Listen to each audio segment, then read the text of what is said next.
Well, that's all she wrote. My wings are done.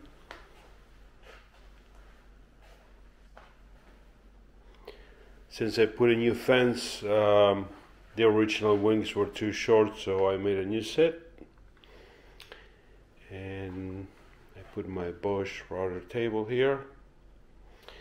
I also use square aluminum, and I made some legs to keep it all stable. Installed the switch for it. If you have a 27-inch, most table saws are 27 inches this way. The Bosch router table will fit all of them.